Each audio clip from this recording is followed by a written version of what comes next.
Welcome back to Beyond Procurement by Powerweave, the show where we move past price tables and purchase orders to explore how procurement shapes innovation, resilience, and ESG impact inside the world's leading enterprises.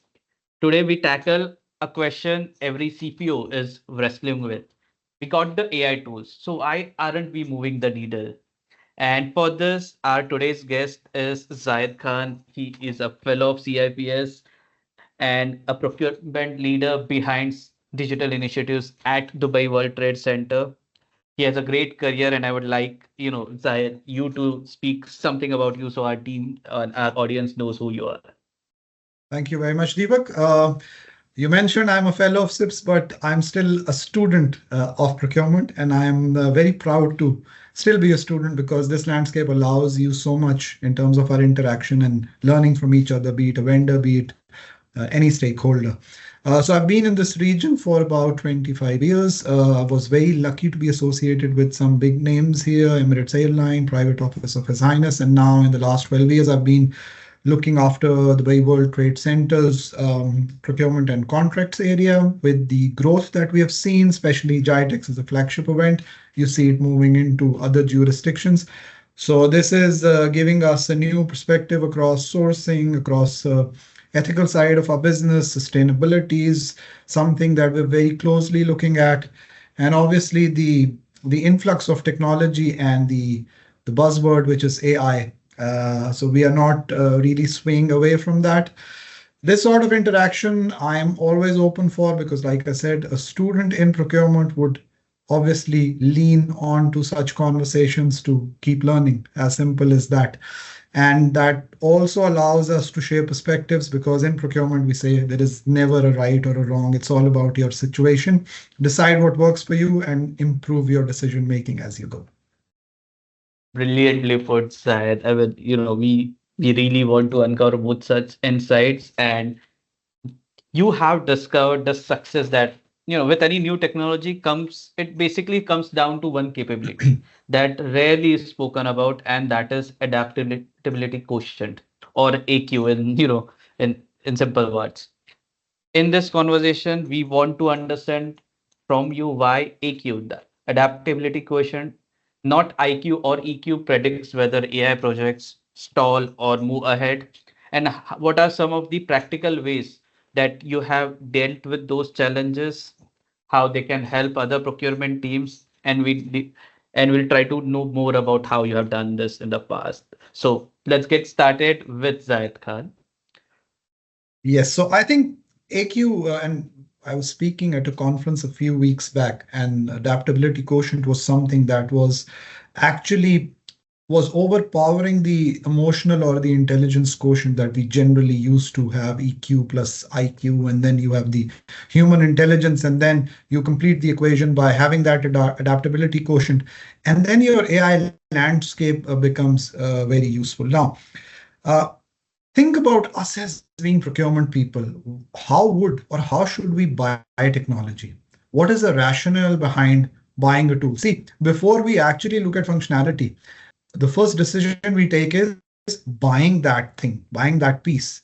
And that is the first responsibility, is company spending in the right direction? What's the ROI? Something which is so new, unique, and very untested on the ROI. The first risk is you're buying it as the procurement person. Before I actually become a user of that technology, I'm first the procurement representative of the organization. Now, when it comes to adaptability, I need to know my culture before I even take that decision. So the rationale behind how good the company is, how many use cases they could demonstrate, how relevant it is to my business, I need to also understand the culture. The adaptability intent would be there because I'm part of the organization. So I represent that workforce who might have resistance, which generally happens with technology. So should we just buy software or a piece of technology, or should we first fix or understand the culture? So that adaptability is only when you are very honest about your culture. So one thing that is very exciting for me is that we have got, yes, a little bit of, not a little bit of importance, but a lot of importance to the fact that management and leadership would rely on procurement to take the right decisions. But with that, procurement can also challenge a few things about the culture of the organization. So yes, you want me to take a decision about technology and this, but do you have that adaptability in those layers that I need, that they should step up rather than fear technology, embrace it with a positive outlook so that it integrates well with the remaining side of the culture, which is output and outcome oriented.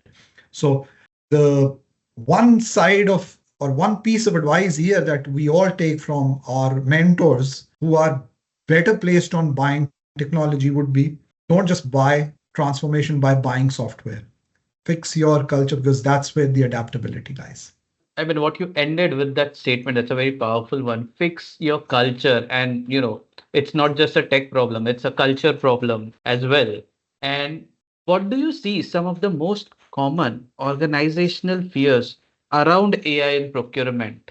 And how can leaders constructively address them? So I think being a leader is about transparency and inclusiveness. And inclusiveness comes from the communication barriers that you break. You basically lean on strengths of your team. You make them inclusive to all what you plan, what you intend to do. Take those perspectives into account, because the moment they feel inclusion, the fear of what is coming and going to hit them or being enforced of them goes away, because they're a part of that decision. Now, the decision might still be something that will not change. If technology is coming, it's coming.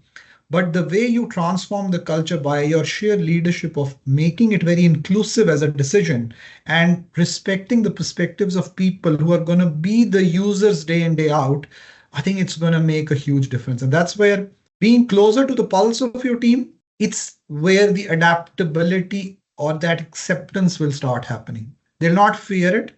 They will rather see it a complementing factor rather than a competing factor.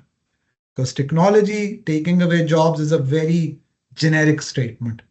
But yeah, I probably would take those jobs where those people are not really ready to make use of technology. Our business is very human centric. Negotiations is one element of it. You can't leave a bot to do that for you, because you need to really judge a lot of things around the scenarios that you face as an organization. So we've got that as a strength, that it's probably a bot guiding us to scenarios, our BATNAs, our ZOPAs, to really chalk out something that is useful. But in the end, it's going to be us. So inclusive culture, leadership that stays close to the heart and pulse of the team. You see, you need to take decisions from the brains or from the heart. You need to really strike that balance. And you probably would use your heart, because there's that relationship area as well that the bots can't manage. But obviously, the things that logically or factually will go into your brains can come from technology, and definitely can. You touched upon a few traits like transparency or being, involved in the process itself. Is it, can you recall, or is it possible to for you to share any such incident where having a high adaptability quotient made things easier for you or your team, or a lack of adaptability quotient made things difficult and you had to let go of a project or something? So you see, we can blend that challenge into opportunity. With modern day buyers and business growth, there's always that workload. I won't call it excuse, but that word workload challenge that they would always have. In spite of ERPs running around us for about 20 years, they've been the most underutilized software, and we all have to accept that. We have never really realized the potential that ERP presented. And we started drowning into that workload of transactions and integration and all that. Even at a report extraction level, we've not really explored much. I can only talk about certain organizations, but generally the culture is that you run it as a transaction interface and you're happy with what it's delivering. And then your workload builds. Now, if you've got a workload and you're becoming transactional with time, that's probably a career dip or a decline that personally I would be concerned about. That I'm becoming a very efficient buyer, but I'm not really moving into that strategic side of career growth as well. I need to basically find and get time out of my buying routine to make those strategic decisions to become visible also for the organization at that top layer. How can that happen? Now, the opportunity is we adopt technology, we become or we create that AQ within us to understand what can be passed on to the bot or to the technology side. That time freed up is that time which is going to bring out the best of me under the strategic landscape of things. Now, I value relationships a lot, and I have always believed never say no to a supplier meeting, even if you don't want to buy anything from them. And do not ignore any email, even if it just has a pitch which you're not really tendering at this point. You just need to still communicate and show the warmth of that relationship that is key to your success later on at some point, and it basically shapes you as a person. Can you pass that on to a bot or technology? Deal with your standard things, onboarding for vendors. I'm not on tender right now, but I'll definitely look into these things. Now, you're not doing it right now. You might start doing it. You might move a few standard RFIs or RFPs to the technology side, free up that time and think about those key relationships that are needed in the next 3 months. Probably sustainability, co-creation of value. Maybe there are areas that you cannot cover in your standard RFP communication. You need to probably have 3 meetings in a week, which you probably want to do, but you can't have time for that. So when we moved managed procurement models, when it was about drawdowns or callouts or blanket agreements, for getting the team to do agreements and post them into systems as well was a challenge, because they would still talk about the day-to-day, the challenges of the chaos around, and they're controlling things and all. But you need to sell that. The day we did that, one challenge of not doing it became a great opportunity to first save time and see the success of the managed model, because now it's being managed by the system up till the supply chain tier, which is at the vendor's end. And the only time it gets flagged to you for action is when there has been a failure around at any point, be it an order going late or an order not coming on time.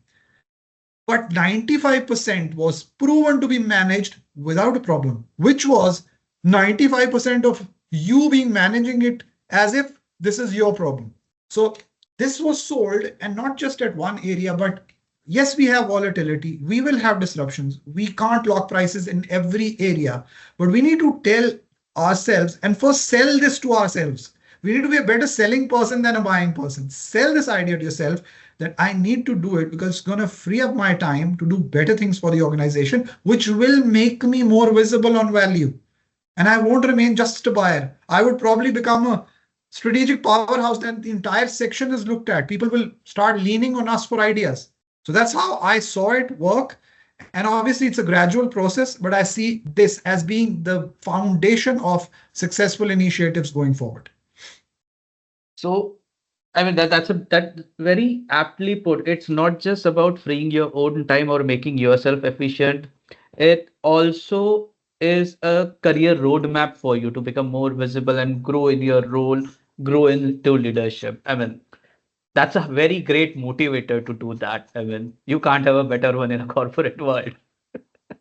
Absolutely. I think post-COVID, the biggest opportunity was when there were organizations troubled with existing contracts and recourse and cancellation and penalties and what all it was. Who did they look at? Please deal with the external parties asking for a claim. And that gave us that value. We've got relationships. We've got that sense around what's probably the best takeaway or settling point where it's still a win-win. Now, a win-win word is so misused because humanly, our conscious don't allow us to give in more and take less.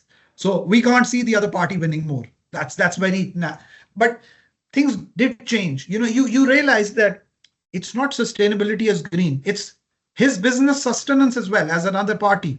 And he could not, or she should not be squeezed to a level that he just does not operate as a party anymore.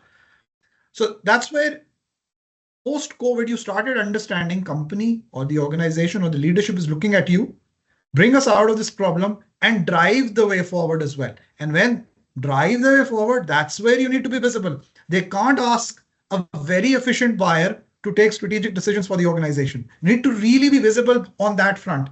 So I say two things. Selling is more important than buying, and relationships will decide how successful you are going to be. Skill or facts and logic is gonna get you to the bridge that you'll form with facts, but your competency will make it cross. That relationship quality backed by your competence, will actually make you cross that. Forming it, crossing it, two very different things. Great. So you spoke about this mindset and you have worked across different markets, matured, emerging, and everything. How does the mindset towards experimentation differ when it comes to maybe exploring new tech or exploring AI for that matter? And what should leaders be doing to close that gap? Because you have procurement teams across multiple locations, the needs, the maturity level, everything may differ. So how do you see that mindset experimentation differing across those, and what should leaders be doing to close that gap? So I think a leader, especially what I follow generally, and it might just be me who's doing it, there might be some other people doing that as well. You need to have those pep talks and 30-minute, very powerful 5 slides to take people around things that you have been observing, you've been interacting on, and what you see as the future of procurement. Modern day buyer. How would a modern day buyer look like? Now, he just cannot be reactive to PRs, closing POs, making contracts at the cycle of the renewal and all. These are things that you can pass on to technology. If you're not doing that, you're just being lazy, or you're just being fairing something that I would just look very free to people. They would not just value me. If you want your value to be seen by how many transactions you carry out, you're probably missing out because you're gonna get phased out 100%. So just to motivate them with the right messaging, and think about one other thing. And I always tell technology companies this: the ops, the procurement teams are already busy. They kind of complain about their existing chaos that they're struggling to get partners to help them. You bring in a technology piece for adoption, and they are like this. Now, we were already troubled. There's another thing to look at. We can't do both now. So you need to be, as a leader, very careful in what you take forward. You need to get those mindsets into a mode which tells them organization doesn't want it. It's your need that we identified for your growth first. Only that's the reason we're bringing it and rolling it out. Let's do it in phases. Enjoy those quick wins and successes that you will also feel, and only then we will do phases. Now, phase one, phase two, phase three at times is also very tricky. Why? Because you are doing a phase two because you failed in phase one, or you built your phase one to fail and then had an excuse of phase two. But for projects that are people centric, not organization centric, where you're dealing with a team to adopt, you need to really work on quick wins, show them the value. And the selling point for the leader is, I actually feel for you. I actually want this to help you. I don't want you to check your Excel sheets twice, because technology is actually bringing accuracy and speed both. So I'm not going to ask you, are you sure? I'm going to know what's your reference point. So, these sort of conversations. Now, the leader is going to be less transactional actually with time, but his leadership towards team and actually creating that legacy of this team rising up, and that motivation of the career growth as well. And then imagine if CPOs are moving into CEO roles. There is a reason, right? SIPS is running a program which is called CPO to CEO. There's a value seen in what procurement does, which is probably an organization-wide thing now, that they see more areas of business than anyone else. Give them the charge, because they might be able to take the right decisions, or maybe integrate or incorporate that sort of intelligence from other areas where holistically they can take better decisions. So that's probably one thing that mindset needs to improve, by valuing your own self first. That what I do for the organization is actually something that's going to become a business. So procurement is the business itself. It's not the organization, right? So I think it's a great opportunity for I won't call them Gen Z or Gen Alpha right now, but it's something that the next layer of procurement professionals should see as if they're going to be the engineers, doctors, and pilots of the organization. They're not a support function anymore. They're business drivers. As simple as that. Adding to this one, as a procurement leader, as a CPO, you can definitely, initiate all those initiatives for your team. And, like you rightly said, you should feel for them. But But often there are other stakeholders, other teams who are also involved in a lot of decision making and also tech adoption. So how, what are some practical ways that you believe or you have seen that work when it comes to building this adaptability quotient or driving this change management across other stakeholders? And the reason I'm asking that is because you have very limited control over them, but you know that it is critical for you to work with them as well to ensure that this is a success. So what would be some of the practical ways that can help you drive this? It's a great point, Deepak, and I always ask when I take cohorts on training, especially when it's a negotiation module, I always ask them which negotiation is harder, internal or external, and the answer is internal, and it's such a shame. They're those people who are a part of the same organization, and yet it's so difficult. Vendor in our control, business unit or end user not in our control. So it brings us to one universal point, which is relationship. Why are we seen as someone who's policing them, not helping them? Who needs to change that impression? Who needs to be closer to them to understand? Yes, they probably will come up with the spec that goes to their favorite vendor, and they'll probably come last minute. Have you actually demonstrated yourself as a person representing the organization, not procurement, representing the organization and going to them to ask them, how can I help you better? Not just roll out your transactions into POs and contracts. How can I help you better? Probably you've got KPIs commercially that I need to incorporate into my strategies with external market, and then we can see it together. I'll not police you. I'll not enforce the policy on you. I would ask you. Now, we created the category modules and structures within organizations to give more focus into managed spend areas, business unit within a business unit, and strategies that are differing from one category type and the vendor base and all. But did we within those category things mark out those business units that are important? We need to go to them because there might be an 80% of critical spend that needs their inputs. But I think it's those some of the egos and dead weights that we need to ditch as well. So that's where I think relationships and marketing yourself better. How many procurement newsletters do you know about? Probably zero. Sales team hits the target, the entire organization, the world knows. Procurement saves a lot of money, cross sells things. You yourself do not want to project your image. Why would they trust? And that's why I said combination of skill, competency, trust, relationship. You need to build that trust. It takes time. Technology will save you that time, will give you that time, come out of your transaction load, go and spend time with your business units so that they start trusting you. That's such a practical outlook and a valuable one as well. How do you hire someone who is apt for building this kind of culture? Somebody who can quickly unlearn, who can adapt, who can mold him or herself into those roles, what you just said. Any hiring tips for procurement teams? I think the attitude, that's the first thing. I have to unlearn every week. You know how the world is changing. How can I stick to one strategy? It's so much around me. One day I will hear about nearshoring being the best, but then I have a challenge of the cartels that it forms. The local entities can get together and then start exploiting you. So yes, you save on fuel and you save on that carbon side, but then now you're stuck with a very average quality and just your local intelligence of the supply market, right? So we all have to unlearn, even with 30 years of experience as well. The attitude for any professional is built on one thing. If you are into a procurement role, you are paid to spend money. Just think about it. Paid salary to spend my money. What else do you need as responsibility and value and something that you should take pride in, right?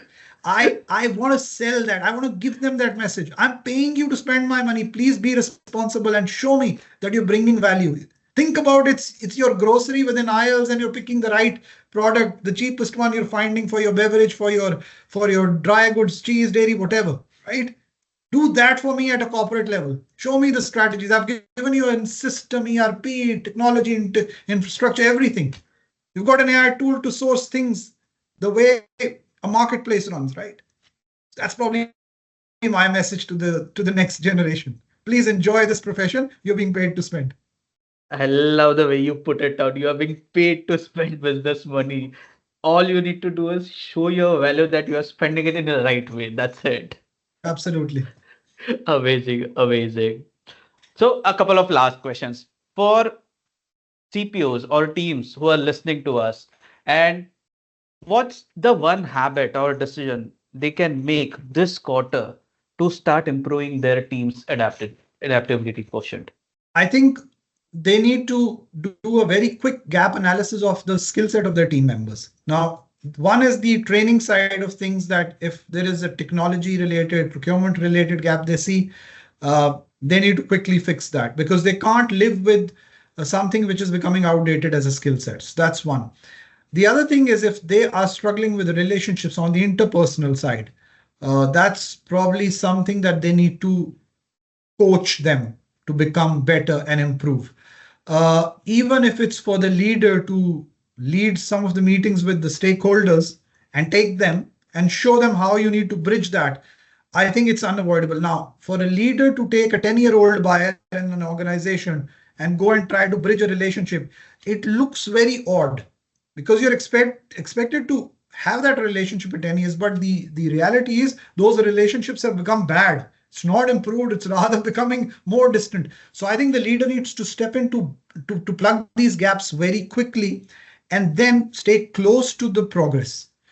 In, like I said, there is so much unlearning happening because of the changes. You can't just leave things the way they're running and let them take their own course and then you figure out and identify it and see the gap has increased rather than decreasing.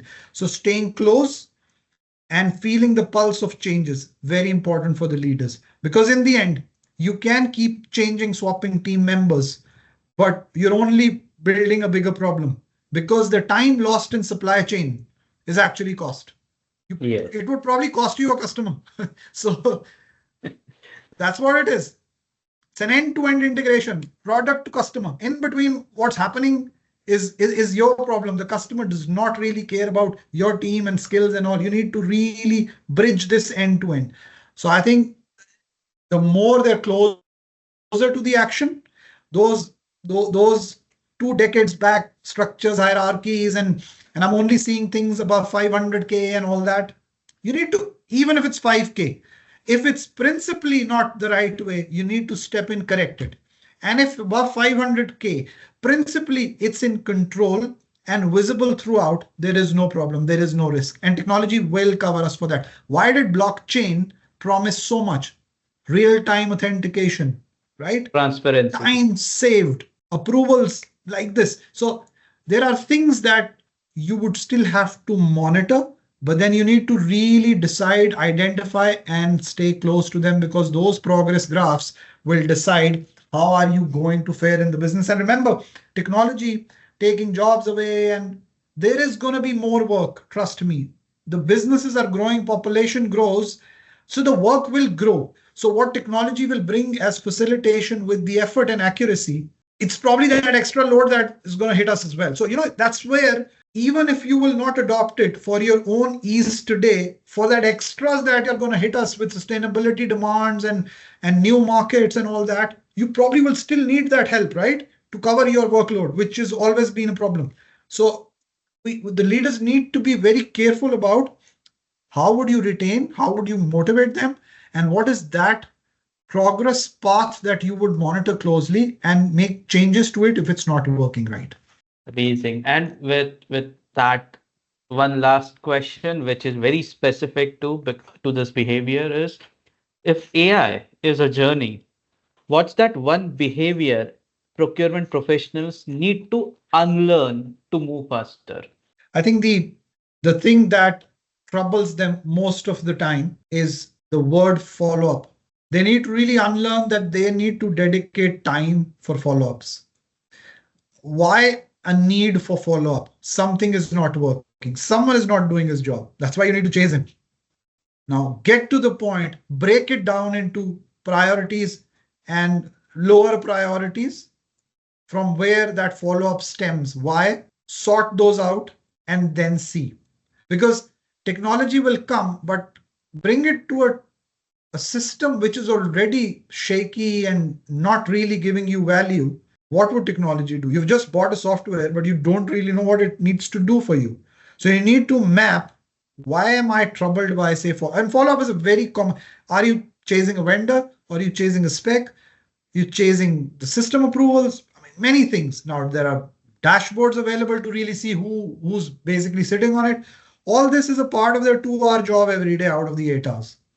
2 hours, you could have thought of one strategy every day, and probably in about 30 days, five would have come to life. So that needs to be unlearned very quickly. But the only way is not to just forget about it, fix it in a way that you've mapped it to whose action is it, and you integrate that action. That's probably you. We need to close this within 7 days because I'm moving on with something else. This is least of my priority now. And I'll probably close it with one other thing, and this is very undervalued feature of the technology. There are sometimes very difficult conversations. Think about your strategic vendors. If you don't like them, you can't tell them. Data can tell them this. That's a very indirect way of telling them you're not performing. Trust me, after 20 years, it's very, if you and me have got a business relationship at a business level and at a social level, it's very difficult to tell you, Deepak, your company's performance is dropping. But sending you a dashboard by technology linked to your systems, letting you know how am I feeling about your performance, is one thing that it bridges that. It protects the relationship, yet it sends the message across. That's actually a very powerful way to tackle a very emotional challenge or a social challenge using the right tech. And it doesn't have to be a great tech. It's a simple dashboard or a simple snapshot. But it can subtly, I mean, there's a lot of psychological play in this, but it can definitely do a lot more help for you to put across a point, which typically you would have, hesitated to do. Think But about yeah, internal. You need to chase a vice president of another department who's not approved the comparison for the last 3 days. You'll probably hesitate to make a call. And think about it. That comparison is for his own budget. You need to really release something for his section, but you're hesitant to call because of the layers in between. Think about a dashboard or a trigger going on his phone. This is with you, which was not the case. You'll probably call his PA, then probably they'll find a better time in his mood, and that's reality. I've been a yes. buyer for 25 years. I can exactly tell you as a buyer what I felt. And that's why when I've become a leader, the best part is that I've seen that journey. So I'm close to their pulse as well. Nice, nice. Thanks, Zed. This was an amazing conversation, Zed. And we actually moved to the non-spoken part of the technology, which are relationships, the emotional quotient, the adaptability quotient, and something that's not really touched upon. But before we end, one final, it's not really a question, but if procurement teams or procurement leaders need to reach out to you, speak to you, pick your brains for any topic, how can they reach out to you? And where can they reach out to you? So, like I said in the beginning, I've never said no to any business meeting, any procurement session. It's always a pleasure to meet people because network is our net worth. Remember, I've used it about 100 times at many places. Network is our net worth. It makes us grow. It brings strategies, mindsets closer. You will always pick others' brain to find something that you could not think of. And we always say, freshers review, why is it done on contracts? Because someone else looking at your contract will find something unique that you can probably pick from him and apply and adopt, and then it becomes a better document from there on. So my profile details, everything is with you there. Feel free to share it with people, and I can promise that when I've got time, and most of the time I do find time, so it's not like I've got, even if it's a busy schedule, I can stay back. I've taken calls at 10 p.m., 11 p.m., not just the business calls, but even networking calls, just to speak to students at times. Say it's level 4, level 5, level 6. Sometimes there are projects that they do. So it's always a pleasure to look at people, what they're doing, what they're thinking, because that also tells me how the next layer thinks. And even at our level, we can always find synergies of the thought process that then makes you a little more reassured as well about what you're doing as well, right? So there's always an opportunity. Yes. So feel free to spread that out. Don't worry about it. I will always connect. Awesome, Zahid. Thank you very much. So we'll have your LinkedIn details when we publish this, we'll have your LinkedIn details, and so people can reach out to you on LinkedIn for any procurement and stuff they need. So thank you, Zayed. Thank you once again for joining us on Beyond Procurement. It was an amazing session, and we look forward to have more such really amazing conversations with you. Thank you. Absolutely. Sure. Thank you. It was a pleasure. Thanks a lot, Deep. Take care and have a good day ahead.